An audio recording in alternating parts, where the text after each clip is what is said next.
Hey, hello again.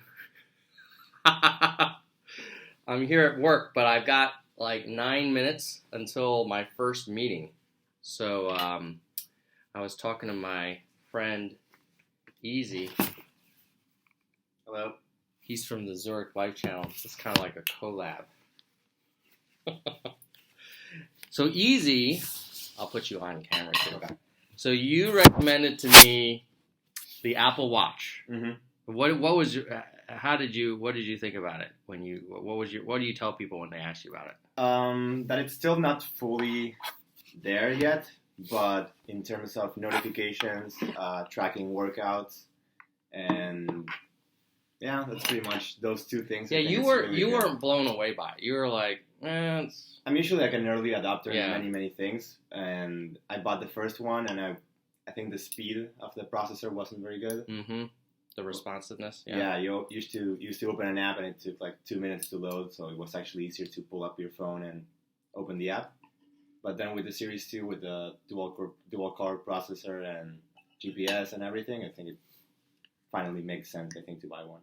Yeah, when I first heard about it, I was like, and we're eating breakfast now, so apologize, but this isn't like a real channel. Nobody's gonna watch this, so it doesn't matter. Yeah, when I first heard about it, I was like, oh yeah, I want to buy this, but I can't really think of why I need it. Mm-hmm. And then at that time, I was also working at a startup, so I had no money. And so now that I'm working at a regular company, and then the new one came out, I was like, well, I probably don't need it. And I have a real salary as well. So. Yeah, I have like a salary. And then you were like, well, it's pretty good. So I got it, and I'll just, I mean, not like anybody hasn't seen it, but that's what it looks like. I actually originally got the Nike one, and then it had all these holes in it. And then I realized that my wife has a phobia of things with lots of holes that look, it like, there's some scientific name for it. Oh, really? It's like and it makes like a reptile or something? Yeah, it makes it look like, I think the theory is like it reminds you in the Middle Ages of like the plague, or oh, wow. there's some kind of like reaction. Now or whatever. you can't monetize this. Oh yeah, we just got demonetized. Sorry, YouTube. Okay, so but the cool thing, so I bought the watch. I was like, she's like, oh, please don't wear that around me, which is kind of tough if you cohabitate. But it's very easy to change the band. There's these like two little depression things, and they're like inset buttons, and you press it a little bit, and then you just slide it out. Boom. And then you just order a new one, and then you put it back in, put the new one in, and boom, you're good to go. So I was kind of impressed. I didn't get, like, they have some really expensive ones, like Hermes leather and stuff. Pro tip, Amazon sells cheap knockoffs for like $20, and they're really good, actually. I bought a bunch of them. Oh. This one's like $20. Is that okay with Apple? Does Apple approve that?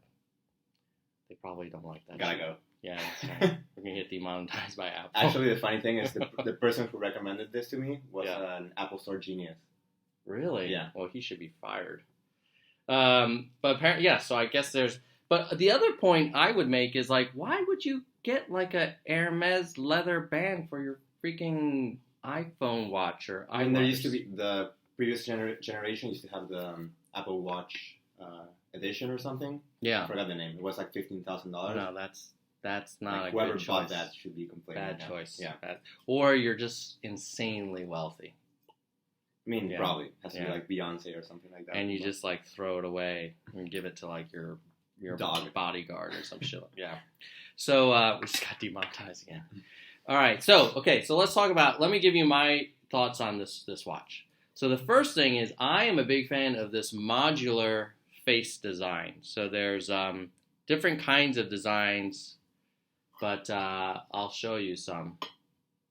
Hold on. Just locked it up. There we go.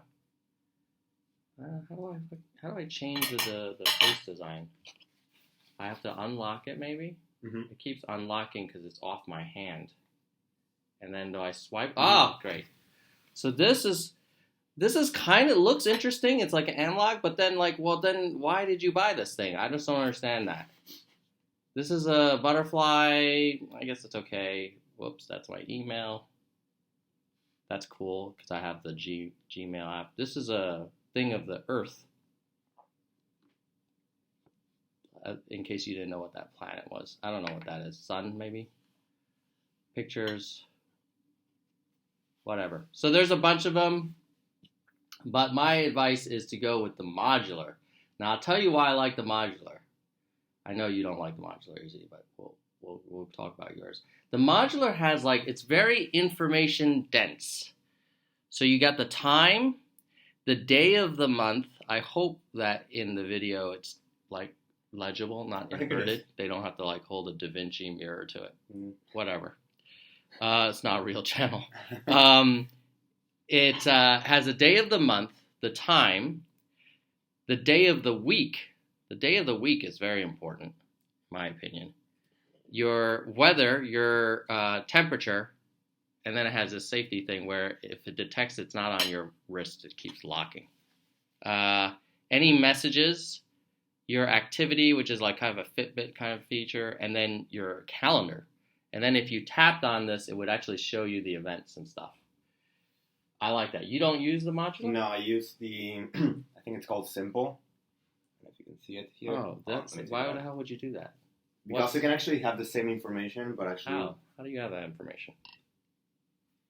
I don't know if you can see it here. How do you have that information? You don't have any of the information. Yeah, no, I have like my calendar right here in the bottom. Uh-huh. The activity here, and temperature here, and time, and then I have the date here with the data.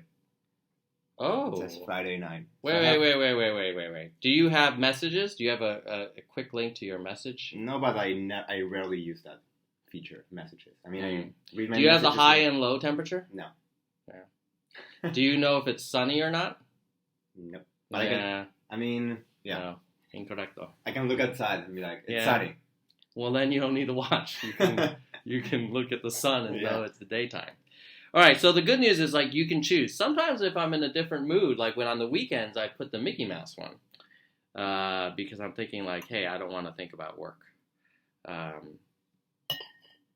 love my job. That's a good call. Yeah. Having a different one for the weekend without the calendar. And that would be nice if it would automatically be like, oh, you're in weekend mode. Mm-hmm. Like, you don't even need to know the time. It's just daytime. It's Saturday. That's right. So anyway...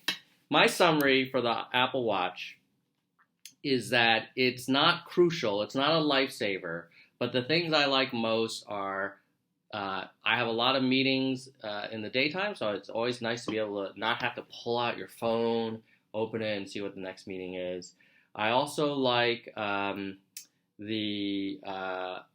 all of the weather information at a glance, the day of the week, which is really crucial. Again, all the things that you usually pull out your phone to do. One thing I wish it did have that I haven't been able to find is like the time, the clock where you can see what time it is in other parts of the world. Oh, it's an app. Is there? Yeah. Well, there's an app for that? Yeah. I mean, it's like part of you the phone. You have to download it? No, it's part of the phone. It's a world clock. Oh, is that what that is? Yeah. Well, there you then go. It pulls from your phone whatever, which so ones you have configured. That. And then so does it have like Argentina? Yeah, it has Buenos Aires, San Francisco, New York. Another thing I would recommend is that the Series 2 watch is probably not for everyone. The only difference, it has GPS and it's waterproof. But Series 1 right now has, I think, the same processor, or at least the dual-core one, and it's super cheap. It's like $300, I think. You didn't tell me that. Did you? When probably I bought not. Yeah, because I bought the 2. Yeah, but I think like the 2... I could have bought the 1. Yeah, but it's $100 difference, and the fact that this one has GPS and it's completely waterproof, I think it's worth it for me. But not for everyone. Like, even if you want to start with a watch and you don't want to spend $400, I think you can start with the Series 1, see what you think. And then eventually when Apple makes the Apple Watch 3, maybe buy that one. Now, the one tip that you gave me before is the surprisingly, the Apple Maps navigation. Oh, yeah. It's quite good. It's insane, yeah. So it basically, like, we got to go to a meeting at 9. Sorry, guys. But basically, go try it out. It's actually, I think it's probably better than the Google Maps. On the phone. Yeah, on the phone, phone integration. Yeah, definitely. I mean, the Apple Maps may still send you to the wrong place, but the actual directions is kind of cool. Peace. All right. Subscribe, as it might be up there. And then also, when you subscribe, you actually have to click on the bell. There's like, if you just click subscribe, you may not receive notifications every time we upload. And we don't upload that often because this is not a real channel. So you should subscribe and then also hit the bell. The bell is like kind of like for reals subscribe. The subscribe is like kind of subscribe. You go look in your subscription feed. We might be there. But the bell is for real. And then you can like it, the video as well. I don't know if that matters but everybody seems to say that every other creator tells you to. So I would like to encourage you to do that as well. And then no one comments. But if you comment, we'd be happy to answer questions or be harassed by you. Who knows? All right, peace.